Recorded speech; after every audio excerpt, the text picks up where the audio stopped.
So often fears are because we don't know. We don't have the information. My martial art, which is Aikido, we learned that when something's coming at us, we can see it, and if we just look at it straight on, it can be frightening.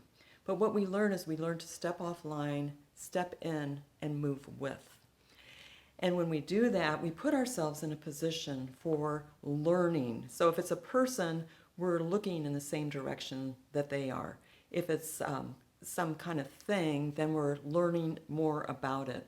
So often fears are because we don't know. We don't have the information. So what we do is we create all these imaginary things happening. I had an experience just this weekend where I was feeling a little bit of fear. Now, it wasn't debilitating, that I hadn't heard back from somebody. And then I found out, gosh, she got hit by a car and she's very injured.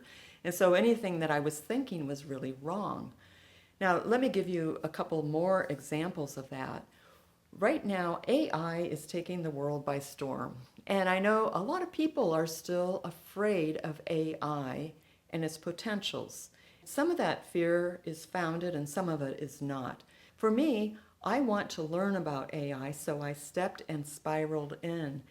So now I use AI every day, multiple times.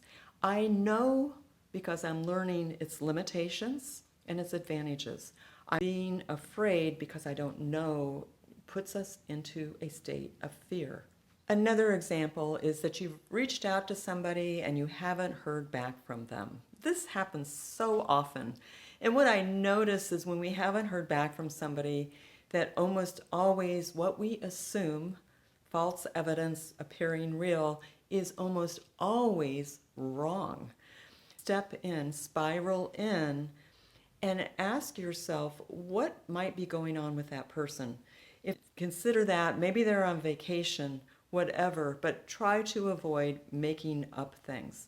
I want to encourage you to be patient with people, but then I also want to encourage you that sometimes, even with all these different ways we have of communicating with people, people don't get our messages. You need to make sure, and again, the one way to spiral in is to step in and ask them, verify, did you receive my communication? But avoid making things up.